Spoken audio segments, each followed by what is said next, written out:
uyu munsi umuntu ashobora kuza ku gatuti cyangwa ari mu iteraniro akavuga ibintu akanashyiramo Yesu, ariko wakumva ibyo yavuze kuri Yesu ugasanga aramubeshyera, usanga si uwa Bibiliya, ntabwo ari uwa Bibiliya. Uyu ni Yesu wahimbye, ntabwo ari Yesu wa Bibiliya. Therefore ikintu rero kirimo kivugwa hano iki, nkwiye kureba nimba uyu muntu ibyo avuga bifite umutima w'ubutumwa bwiza,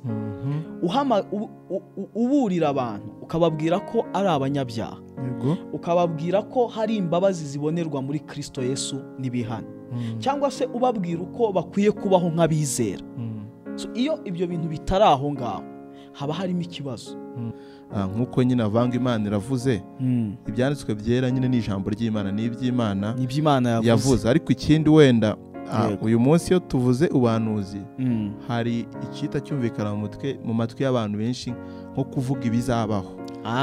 Ariko muri Bibiliya ngira ngo tubona ko ubuhanuzi ubwo duhereye mu isezerano rya kera y'Imana yatumaga ku bantu bayo, ntabwo yavugaga gusa ibizabaho, ubwo yavugaga n'ibirimo kuba. That's true. Ubwo ikintu cyangwa byabaye ikasobanura impamvu byabaye. Yego. Ntabwo rero message yahindutse. Kandi kuva kera witegereje habagaho abahanuzi b'ibinyoma, hakabaho n'abahanuzi b'ukuri. Abahanuzi b'ibinyoma ni iki cyaberekanaga? Nuko bavugaga iby'Imana ivuze itabivuze. N'uyu munsi niko bikimeze, kuvuga ko Imana yavuze ibintu ariko wabigenzura mu ijambo ryayo, kuko aricyo dufite kibigenzura, tukabona ibintu havuga ntabwo ari iby'ijambo ry'Imana rivuga. Ubwo aho nyine nagira tuse nk'abatinda kumenya ubuhanuzi ko ari ukuri cyangwa atari ukuri. Mu isezerano rya kera ngira ngo wenda ntituri buhasome, bashobora kuhasoma mu gitabo kijya gutegeka kwa kabiri cya 18, ngira ngo ari naho Imana itanga isezerano ry'undi muhanuzi uzaza umeze nka Mose, ariko ivuga ibyo mu mirongo ibanza iba yamaze kuvuga ibyo bazamenyeraho umuhanuzi w'ukuri n'utari ukuri. Bya bintu bibiri ubuhanuzi bwavugaga n'uyu munsi guhamagara abantu kwihana no kwizera Imana, kandi ibyo binyura muri Kristo byose. Ubwo ubuhanuzi ni iki twabipumiraho? Ndavuga tubirebeye mu maso ya Bibiliya, isezerano rishya, nk'abizera mu isezerano rishya, ni iki kigaragaza ko ubuhanuzi ari ubw'ukuri? Wari ubivuzeho bwa butumwa icyo buvuga, ariko ndagira ngo use nk'ubitindaho. Ikiganiro umusemburo impinduka cya Youth for Christ Rwanda, umuryango w'ivuga butumwa mu rubyiruko ufite intumbero yo kubona urubyiruko aho ruri hose, mu itsinda iryo ari ryo ryose, mu gace kariko kose, ruhabwa amahirwe kwakira Yesu umwami n'umukiza w'ubugingo bwabo, ubundi abamwizeye bakamubera abigishwa mu matorero ya Gikristo abegereye. Ibiganiro byose dukora tuba tugamije iyo ntego, nta yindi. Nuko urubyiruko rumenya Kristo rukamwizera, abamwizeye bakabaho ubwo buzima nyine bwo kumukurikira binyuze mu itorero, ko niko Imana yabigennye. Yewe ndi Placide, muramenyereye, ndi kumwe na Obedi, abantu bamaze nanjye kumenya. Yego. So ni karibu rero, uyu munsi turakomeza kuganira muri uwo murongo, turagaruka ku ijambo ry'Imana. Kingira ngo nkunda kugishimangira, ibintu byose tuvuga bishingiye kuri Bibiliya, ntabwo ari ibitekerezo by'umuntu uwo ari we wese. Turamutse turi hano atari byo turimo tuvuga, twaba turi mu kaga gakomeye. Ushobora kwicara avuga ibya bizinesi, koko ikiganiro cyaragenewe bizinesi, nta kibazo uvuga bizinesi, ariko nimba wicaye aha uhagarariye Imana mu by'ukuri, ntabwo ukwiye kuvuga ibinyuranye n'iby'Imana ivuga. Uyu munsi rero tugiye kuganira ku kintu cyitwa ubuhanuzi, gikomeye cyane. Yego. Ubwo nyine turaganira ku buhanuzi na Bibiliya. Bibiliya ni ikivuga ku buhanuzi. Turagenda tugaruka kuri byinshi, ariko cyane cyane aho dushaka kugana ubuhanuzi ni ikintu ngira ngo uyu munsi umuntu wese, keretse n'abo hanze y'insengero bashobora kumenya, ariko abantu bose bajya mu rusengero bashobora guhita bumva icyo dushaka kuvuga tukivuga ubuhanuzi. Ariko ndagira ngo Obedi utangire tugaruka Bibiliya iyo ivuga ubuhanuzi, ya misezerano rya cyane no mu isezerano rishya, ni iki ubuhanuzi? Ni iki dushingiye kuri Bibiliya? Ni ijambo ry'Imana ryose riri mu cyo twita ibyanditswe byera byose. Urwandiko rwa kabiri Paul yandikiye Timoteyo, igice cya 3:16, avuga ngo ibyanditswe byera byose byahumetswe n'Imana. Rero iyo tuvuze ubuhanuzi tuba tuvuga ibyanditswe byera byose. Mhm. Rero ntekereza ko umuntu aramutse atabitekereza uko ni naho haviramo ikibazo rero cy'uko ushobora kuvuga ngo muri Bibiliya harimo ijambo ry'Imana hakabamo n'ubuhanuzi. Urumva ko hari ikintu gitandukanyije ijambo ry'Imana n'ubuhanuzi. Ubwo birerekana ko uyu muntu arimo aravuga ngo yego hari ijambo ry'Imana ariko muri ryo harimo n'ibindi byitwa ubuhanuzi. Ndaza kurisoma ariko ngambiriye ubuhanuzi. Ariko bizana n'undi mutego ubona, reka mbiguhemo nk'urugero. Najyaga nsengera mu byumba bitandukanye. Mu itorero iryo mbarizwamo hakaza nk'umuntu akigisha. None ukabona abantu ntibafashijwe. Ukabona byanabababaje cyane. Hanyuma umunsi wakira nta muntu uhanuye uhagurutse ngo avuye ngo bana banjye nimwumve icyo Imana ivuganye namwe. Hanyuma ukabona abantu ngo Imana ntiyavuganye nabo.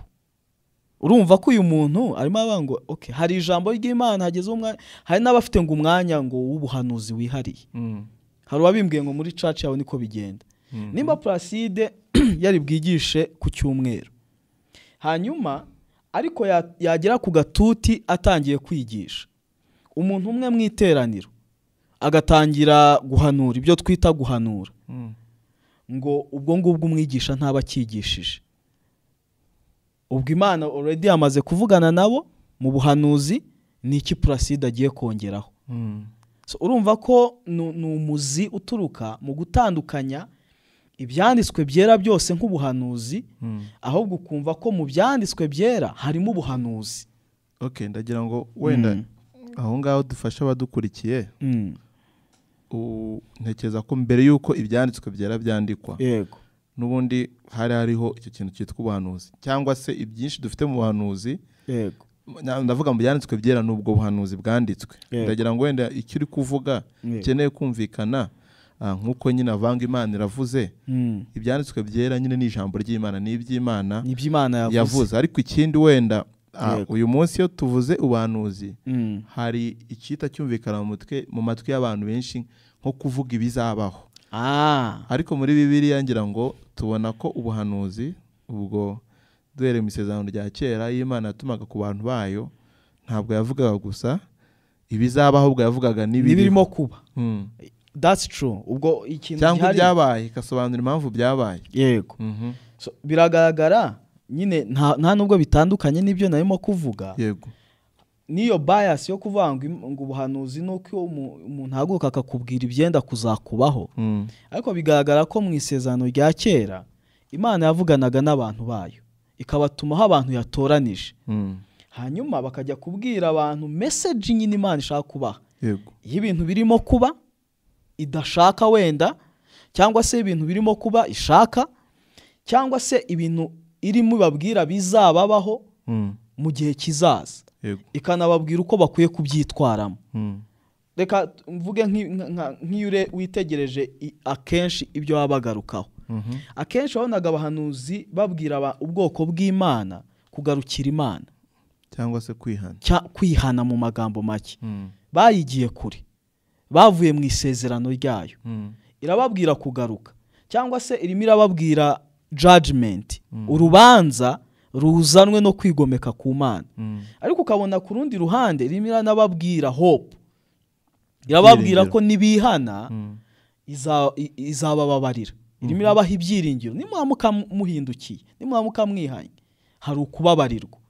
Cyangwa se ikababwira ibyo yenda gukora, imigambi yayo y'ibyenda kuba mu buryo bumwe cyangwa ubundi, imvugo yaba irimo ikoreshwa iyo ari yo yose. Ntekereza ko muri rusange byari uburyo Imana irimo ikominika cyangwa ibwira ubwoko bwayo ibyo ishaka kubabwira. Ngira ngo wenda turagenda tubigarukaho. Ikintu gikomeye uvuze muri ibyo nuko message cyangwa se ubutumwa bw'abahanuzi, kubera igihe Imana yatangiye nyine kuvugira mu bantu ibwira ubwoko bwayo, habaga harimo icyo kintu cyo kwihana, bakabwirwa urubanza ruhari cyangwa ingaruka zizababaho nibatihana. ariko hakabaho nicyo cy'ibyiringiro. Ni ukuvuga ingaruka nziza zizabaho mu gihe nari ngiye kubishyira amagambo abiri n'ubundi tubona. Urumva Yesu ngatangira kwigisha yavuze abantu ngo bihane bizere ubutumwa bwiza. Ubwo ayo magambo kwihana no kwizera ariho icyo kwisi ibyiringiro nicyo nshyizemo. Ntekereza ko aribyo byagarukaga kuri message y'abahanuzi. Rimwe na rimwe nyine bari kubwira abantu dore ibi byago murimo ni ukubera ko mutumviye ya mategeko y'Imana. Ubwo ndashaka icyo nacyo tukigarukeho. Tubona ubuhanuzi igihe Imana yatangira kuvugana n'abantu mu isezerano rya kera bushingiye ku isezerano Imana yari ifitanye nabo, yaba ibyavuganye nabo Aburahamu ariko by'umwihariko n'amategeko Imana yabahaye binyuze muri Mose. Mwishe amategeko yanjye dore akaga, nimwihane dore imigisha izabazana. N'ubundi bya bindi yari yababwiye, nimwumvira dore imigisha, nimutanyumvira dore imivumo. Buri gihe urasanga ubuhanuzi bwari bushingiye kuri ibyo bintu. Mu yandi magambo icyo bavugaga, ntabwo ubuhanuzi tubona Imana iha abantu bayo mu isezerano rya kera butandukanye n'ubundi ibyo bari bafite byanditse nk'ijambo ry'Imana ariyo mategeko cyane. Ntabwo bitandukanye. harimo ikintu nyine ntekereza ko kigoye muri iyi minsi cyuko harimo iki kintu nyine dufite cy'icyaha cyo gusuzugura ijambo ry'Imana, kandi si icyavuba kuva kera cyari gihari mu bantu b'Imana, kudashaka kumva icyo Imana ivuga. Ariko harimo n'ikibazo gikomeye.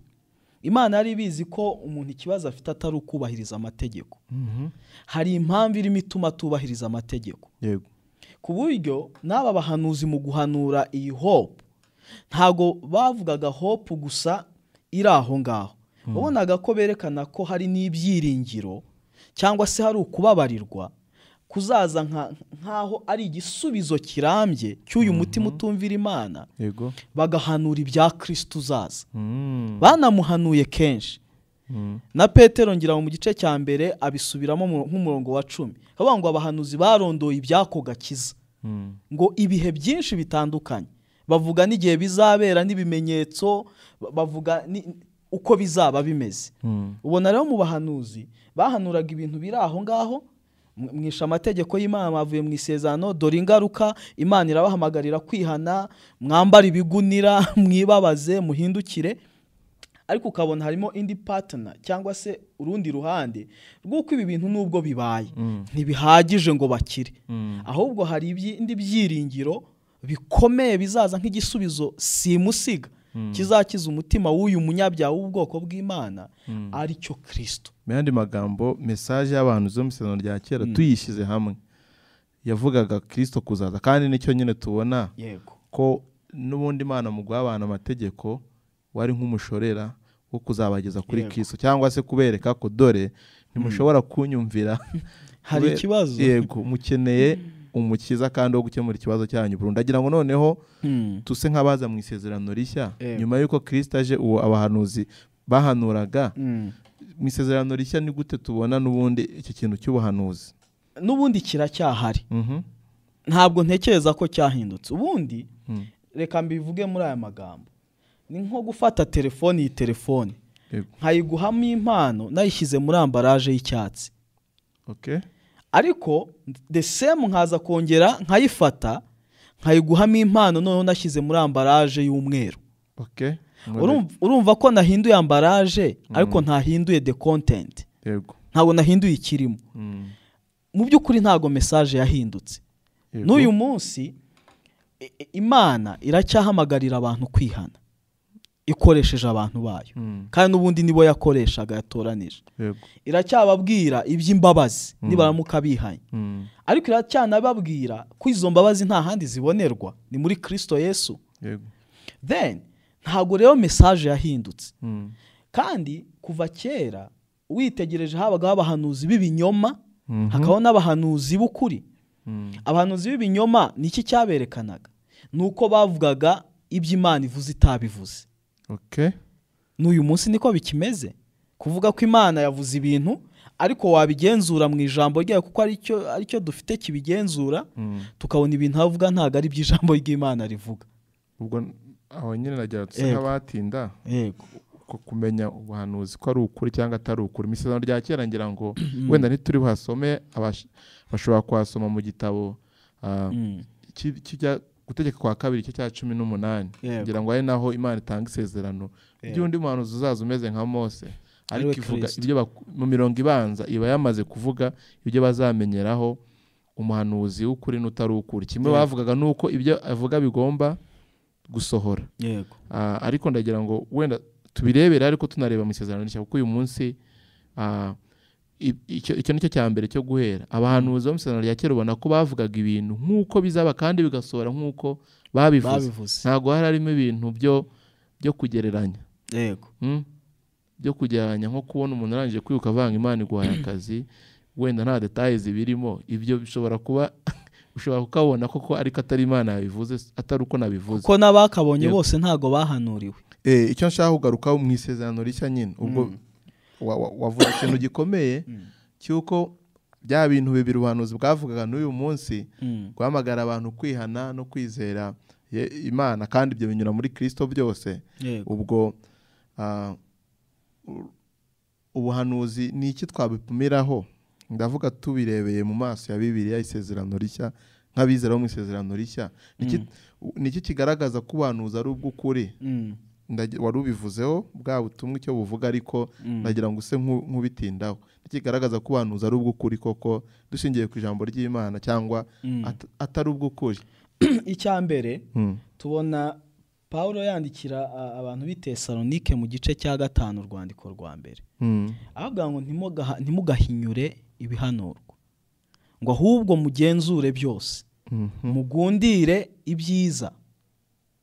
Biragaragara rero ko ikintu icya mbere hano bavuga, nta muntu ukwiye guhinyura ibirimo bihanurwa, ariko uyu muntu akwiye kubisuzuma. Ari aho tuzira rero. Ndagira ngo nkwereke urugero rwiza. Ngira ngo turemeranya ko twavuze ko ubuhanuzi nyine ni iby'Imana irimo ivuga, kandi aho tumenyera iby'Imana ivuga ni mu ijambo ryayo. Ngira ngo tubona Pawulo, ngira ngo ni Luka wanditse ngira ibyakozwe n'intumwa, arimo yerekana uburyo abantu b'i Beroya ari beza kurusha ngo abi Tesalonike. Avuga ngo bo iyo bigishwaga ngo basubiraga inyuma, ngo bakajya kugenzura ko ibyo bigishijwe ari ukuri. Aha rero bavuze ngo uyu muntu agenzure, nta kindi kimfasha kugenzura. Ntabwo ari ibyo idini mbamo rivuga, ntabwo ari amarangamutima yanjye, si intekerezo zanjye, nta nubwo ari ibyo abandi bantu bahambaye bavuze, cyangwa se abakomeye bo muri iki gihe bavuga. Nkwiye gufata Bibiliya yanjye nkagenzura nimba ibyo uyu muntu arimo ahanura bihura na kwa kuri twavuze kwahanurwaga mu isezerano rya kera. Mu aya magambo, message yose itandukanye n'ubutumwa bwiza ntabwo ari message y'ukuri, kandi ubutumwa bwiza ni Kristo. Ariko harimo n'ikindi kibazo cy'uko uyu munsi umuntu ashobora kuza ku gatuti cyangwa ari mu iteraniro akavuga ibintu akanashyiramo Yesu, ariko wakumva ibyo yavuze kuri Yesu ugasanga aramubeshyera, usanga si uwa Bibiliya, ntabwo ari uwa Bibiliya. Uyu ni Yesu wahimbye, ntabwo ari Yesu wa Bibiliya. Therefore ikintu rero kirimo kivugwa hano iki, nkwiye kureba nimba uyu muntu ibyo avuga bifite umutima w'ubutumwa bwiza. Uburira abantu ukababwira ko ari abanyabyaha, ukababwira ko hari imbabazi zibonerwa muri Kristo Yesu n'ibihano, cyangwa se ubabwira uko bakwiye kubaho nk'abizera. Iyo ibyo bintu bitari aho ngaho haba harimo ikibazo. Uko bwo si ubuhanuzi bw'ukuri, ni ubuhanuzi bw'umuntu, kuko ntabwo waza dore ka nkwereka ubuhanuzi buhara cyane. Ni ubuhanuzi buvuga ibintu by'isi gusa, imibereho, visa, buvuga imodoka, buvuga iby'ubukwe, buvuga ibyo kubaka amazu, bivuga ibyo gukomera no guhambara n'ibindi nk'ibyo. Ariko ntuzigera wumva bibwira umuntu ko ari umugome wagomeye Imana, ari umunyabyaha. Bibwira umuntu imbabazi z'Imana zibonerwa muri Kristo Yesu, cyangwa zibwira umuntu gutunganya, kwigenzura ngo arebe ubuzima bwe uko burimo kubaho nk'umwizera. Rero ubona ibyo bintu bihabanye cyane no kuri kwa Bibiliya. Rero aho nabigenzurira, cyangwa Bibiliya uko itubwire, cya mbere tuvuga ko tudakwiye kubihinyura. Ariko sinzi wemera personal opinion? Njyewe hari ibintu bivugwa sinirwe mbigenzura kuko namaze kubibona ko ibi bintu nta kintu kirimo. Ntabwo binsaba gusubira inyuma nkujye gufata Bibiliya. Birumvikana hari by'ubusanzwe uzi muri Bibiliya ku buryo wumva ikintu kicyumva ugahita wumva ko mbese ubuse ijambo ry'Imana rivuga. Ndimo ndareba hano ikintu cy'umukara. Ubu nakubwira ngo Placide uyu ni umweru, ukajya gusoma ibitabo bikumenyesha nimba uyu ari umweru cyangwa umukara kandi ubireba ko ari umukara. So ibi bintu byose bidafite umutima wa Kristo ntabwo biba ari ukuri, ntabwo ari ubuhanuzi bw'ukuri. Ubwo uvuze ikintu cya gupima nyine ubutumwa cyangwa message y'abahanuzi ugomba kubishingira ku butumwa bwiza. Ese koko bihura na Kristo? Ubwo ndi gutekereza amagambo n'ubundi ya Yohana mu rwandiko rwa mbere igice cya 4 avuga ko ubuhanuzi nyine butavuga ko Yesu ari Kristo ari umwana w'Imana. Ko hari n'ahandi avuga ngo nta wavuga ngo Yesu ni umwami atabibwirije. Ngira ngo ni Pawulo wabivuze mu Bakorinto urwandiko rwa mbere cya 12 ajya kuvuga ku mpano z'umwuka. Ngira ngo ushingiye kuri ibyo bibiri ntekereza ko yaba ari package ihagije kuri buri muntu wese kumva. Cyambere nyine mu gihe cyose nasobanukiwe ubutumwa bwiza mu mwimerere wabwo biroroshye ko ubasha kumenya, biroroshye ko nyine kumenya ibi bintu birimo bivugwa. Suko nayo igitangaje nasobanukiwe ubutumwa bwiza biroroshye ko nzizera ibindi binyoma kandi mbyitwa ubuhanuzi buvuye ku Mana. Wavugaga nyine ijambo ry'Imana n'ubundi tubona ko ryose nk'uko babivuze abahanuzi ba kera bavuga kuri Kristo uzaza mu isezerano cyo tukabona bari kuvuga kuri Kristo waje. Mu yandi magambo shingiye aho nanivuze ibyo Yohana avuga mu rwa mbere igice cya 4 ibyo Pawulo avuga mu rwandiko rwa mbere rw'Abakorinto igice cya 12 nawe wavuze ha Petero n'ibiki n'ahandi henshi. Mu yandi magambo nkwiriye kubona ibi bintu bari kumbwira bihuriye na Kristo. Ntago ari ibintu biri kumbwira kugira icyo nkora kugira ngo Imana igire ibyompa. Urumva ndi gushaka nyine gusa nk'uvuga ibyo wavuze nubwo washobora kuzamo ingero. Ntabwo ari ibintu biri gushaka kunzamura cyangwa kuzamura umuntu uri kubimbwira aho kuzamura Kristo nk'umwami. Ntabwo ari ibintu nyine bivuguruza ubutumwa bwiza. Mu yandi magambo bimbwira ko Imana nyankunda gutanga ingero. Umuntu ashobora kuzakubwira ngo Imana igwaye viza yo kujya muri Amerika, sibyo? Yego. Kandi urabizi neza hari icyaha ukora uzi utagoye kubukora. None urumva Imana irajwe inshinga no kujya muri Amerika kwawe. Ntabwo aho kugira ngo ubwire ati wakwihana icyo cyaha wanze kwihana. Ku buryo nyavuga ati umuntu ashobora kuza akabimbwa nimba nzi ko ndi guhana no kubeshya cyangwa mfite ibyaha misha, nimba utambwiye ngo byane ukambwira ngo Imana igiye kungirira neza. Hari no kukubwira ngo byihane kugira Imana ibone uko ikugirira neza. Iyo nayo ni indi case. Ubwo nagira zose tuzirebe turebe mu butumwa bwiza. Ubutumwa bwiza butubwira ko ntacyo dushobora gukora ngo tunezeze Imana, ahubwo kuko nyine bidashoboka. Niyo mpamvu Kristo yaje bukaduhamagarira kumwizera. Kandi Bibiliya igaragaza ko impamvu Imana yabikoze ngo kugira atagira uwirarira, kugira ngo uwiratira tuwiteka gusa. None ibyo bintu biri kuza kugira ngo bisa nk'ibishaka kunzamura nawe cya kintu Imana izakinkora nkavuga ati ariko nuko nakoze cya kindi nasenze amasengesho iminsi 3 niyo mpamvu Imana yampaye iki. So harimo ikibazo. Ibyo ni inguni imwe, hari n'izindi nyinshi tutarondora muri uyu mwanya dufite, wenda tuzabigarukaho ko Imana iduhaye uburyo. Hari n'ubuhanuzi bubwira abantu ati Imana irabishe, iguciye amaguru wenda cyangwa si bihombeje business yawe, irakurimbuye. Ariko wibuke gospel ntabwo ifite urwo ruhande gusa. Gospel ifite n'uruhande rwa hope. Uyu munyabyaha akwiye kumenya ko ari umunyabyaha kandi hari jijema, hari urubanza ku buzima bwe. Ariko ku yindi side hariho n'imbabazi kuwihana nyine. Wihana kizera hari imbabazi. Ubona mu isezerano rya kera iyo message n'ubundi buhanuzi rero buri ku yindi side buvuga nyine ko Imana nta muntu yagirira nabi, Imana ntawe yarimbura. Imana se ni nka sogokuru wawe cyangwa ni so wanyu ku buryo utekereza ko ngo ikubita abantu ngo igirite. Ukabona bisa nkaho ari ugukerensa ingaruka z'ubunyabyaha bwa muntu. ahubwo abagahitamo abantu kuvuga hope. Imana iguhaye ibi n'ibi, ikugiriye neza, irakuzamuye, ntuzaba umurizo uzaba umutwe, ikujyanye muri Amerika, ikurutishije abantu biwanyu, ikuzamuye mu ntera ku kazi, bigasa nkaho ari icyo wavugaga. None se Imana irajwe ishinga n'ibyo kuruta ubuzima bwawe ko buhinduka? Yirengagije icyaha Imana yera, irakirengagije, none irimo irita ku bindi bitari ibyo ngibyo.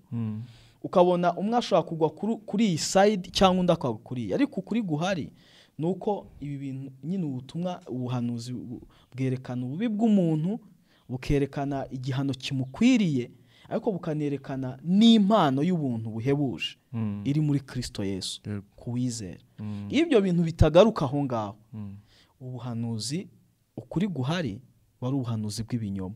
Nta nubwo nkwiye gutegereza ko bizasohora, kuko ntibizasohora. So ndagira ngo wenda mbere ko tugana ku musozo, ikindi kintu kimwe ndi gutekereza, nyine twagiye wenda dukomoza kuri amwe mu makosa cyangwa nangiye kwita amabara tubona korwa muri kino kintu cyitwa ubuhanuzi. Nese ubu Prasi ni gutatari amabara, umuntu yaza akampanurira ngo umugore tubana su wanjye, kandi nkahita mu divorce. Birakomeye. Ese sa amabara? Ni amabara. Njyaho nangiye kugaruka ni ku kindi, icyo wenda dusoza turagishimangira. Dukeneye kumenya ubutumwa bwiza rwose. Yego. Ubuhanuzi buvuguruza cyangwa budahuye n'ubutumwa bwiza ntabwo buvuye ku Mana. Icya kabiri, dukeneye kumenya ijambo ry'Imana mu mwuzuro mu nguni zaryo, ku buryo ibyitwa ubuhanuzi byose biza tubipimisha ijambo ry'Imana. Nk'ibyo nyine wari uvuze harya, yego nimba Imana iri kunsezeranya bya bintu wavuze, ariko ngomba kubanza kureba ese ibi ni ibintu koko Bibiliya isezeranya abizera. So biba atari byo, ariko n'ubundi yavuze ngo Imana izaguha kino kintu, aho nshobora gutegereza ko kizasohora, ariko atari ibintu n'ubundi bigiye kunshimira. Narashaka kutugaruke ku bantu, hano ushaka ntunabitindeho, ntutakaze, ntuzacaka waruri. Yego yego. Nushaka uyivuge, ntaha mu by'ukuri uje ukambwira ngo Imana izaguha ibyo kurya, nta kintu gishya umpanuriye. N'ubundi Bibiliya ivuga ko Imana ari provider, iradutunga. Ubundi se nditunze kuza kumpanura rero ngo izampangwa kawunga n'umuceri, ibyo bintu ni ibintu biciriritse mu by'ukuri. Okay, so icyo naringiye kubaza, kandi ibyo nibyo abantu basezeranywa. Ni iki wabwira umuntu ujya gushaka abahanuzi ngo bamuhanurire? Wabivuzeho kare.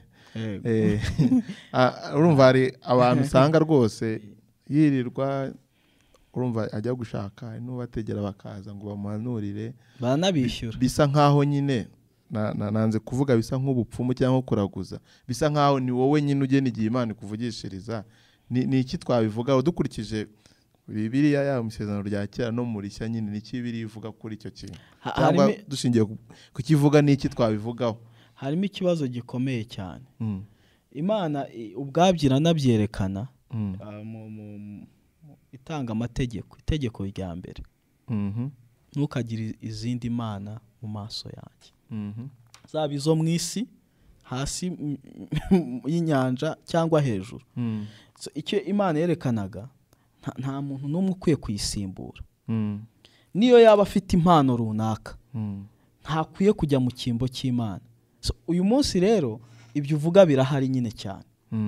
Uyu munsi buriya nuko turimo tubivuga dutya, ariko ibyo byose hariho abantu bazadukurikira. Hariho nabo byabayeho wenda kagira Imana bakabirokoka.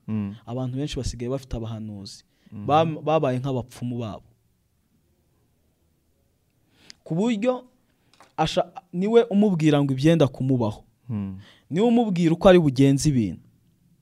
Ukabona uyu ni umutima, reka tuhite umutima utizera Imana cyangwa utaramenye Kristo. Kubera ko iyo aba wari uzi Kristo uwo ari we, ko amenya byose, abera hose icyarimwe, kuko niba ufite trust ukwiye kubyizera ko azi ubuzima bwawe, niwe ugena uko bukwiye kubaho. Ntabwo nkeneye, ariko muri kamere muntu habamo, reka mvuge cyane cyane ku batarizera, kuko bifite imbaraga ku batarizera cyane. bisa nkaho ari ikigirwamana, bakunda ibintu biri tangible bifatika. Wibuke Mose ajya kubona n'Imana agasigira ubwoko bw'Imana Aroni, ngo hashize iminsi barivovota avuga atari ku mukozi w'Imana byagenze bite.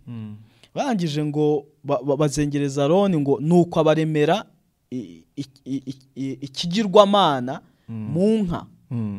N'uyu munsi uwo mwuka utuma abantu barema ibigirwamana uracyahari, ariko bikaza muri forme y'abahanuzi ngo nibabamenya, nkavuga ni nka bya bintu by'iteganyagihe.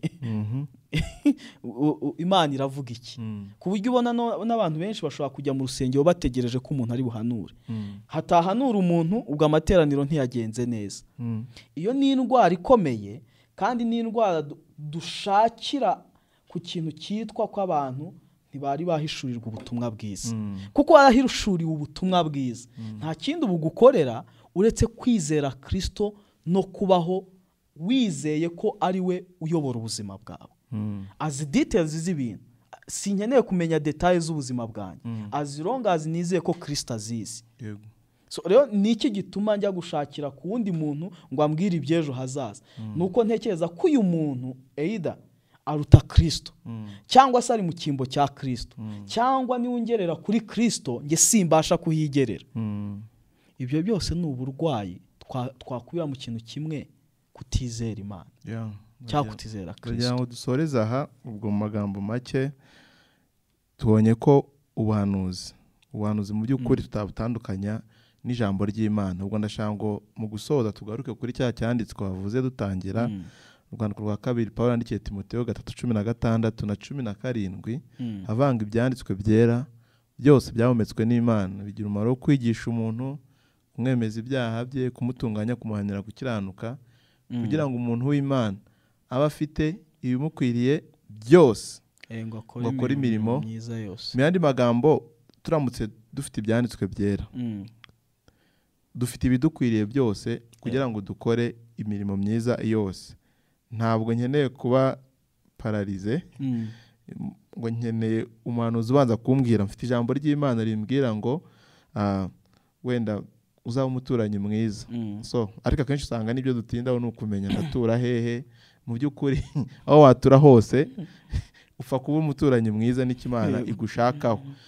Rimwe na rimwe nyine usanga ari izo ntambara n'ibiki.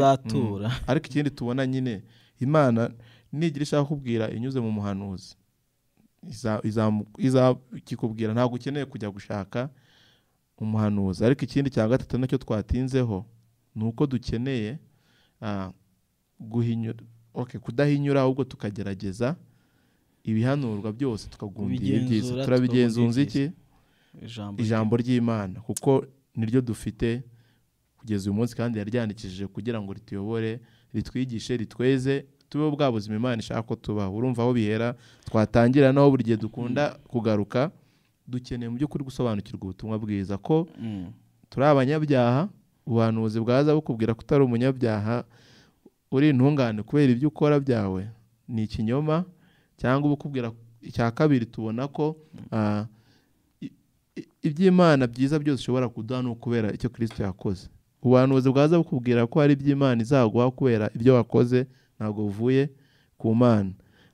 Ikindi nyine Bibiliya itwereka nuko kubera iby'Imana yadukoreye muri Kristo bitavuye kuri twe, niwe ukwiriye kuzamurwa, icyubahiro gikwiye kuba icy'Imana. Ubuhanuzi bwose buza bukubwira ko Imana ishaka kukuzamura ku bwawe cyangwa kuzamura undi muntu, nigeze kubabara, ntabwo uvuye ku Mana. Sinzi, wenda tugana ku musozo, n'ubundi ukoze samara. Ahubwo ubwo narimo ntekereza ukuntu mu Rwanda dufite icyo kibazo kiri serious cyane. Umwe numvaga ngo pasiteri ngo umushumba we ngo yamuhanuriye ngo kujya Belgique, avuyeyo bajyayo, avuyeyo ati France, avuye yamuhanurira imodoka arayibona, ariko akaba arimo aravuga ngo noneho aho ngeze ngo nta kintu ngo profete ngo atambwira ngo nkemere.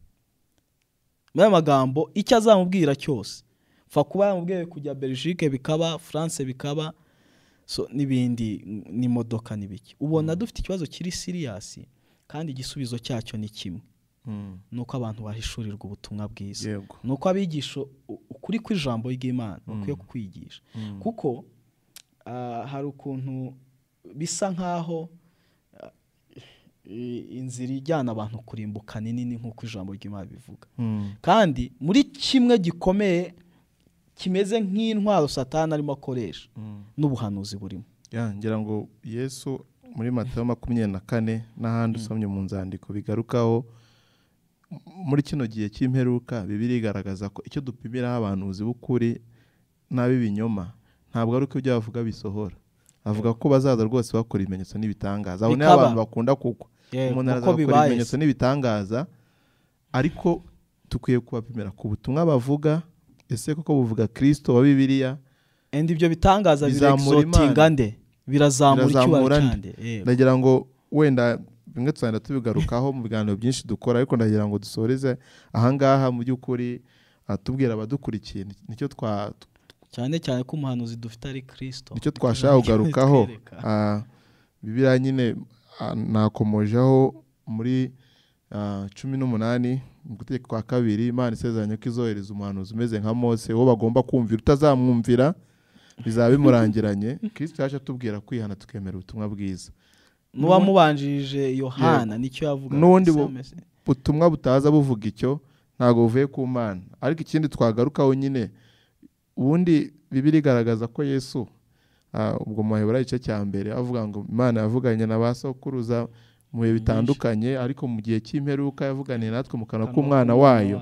Nyine icyo bishimangira nuko nyuma ya Kristo umva n'ababanje bavugaga kuza kwe, ariko na nyuma ye uwavuga wese avuga ko abwirijwe n'Imana ko yaje agomba kuvuga ibihwanye n'ibyo Kristo yavuze cyangwa n'ubutumwa yazanye. Ibitari ibyo bivuye ku mubi. Abantu kandi ntibakwiye kugwa mu mutego. Satani akora ibitangaza n'ibimenyetso, kandi abantu basigaye babikora mu izina rya Yesu. Kuba mbivuze ngo nabikoze mu izina rya Yesu ntibivuze ko byakozwe na Kristo.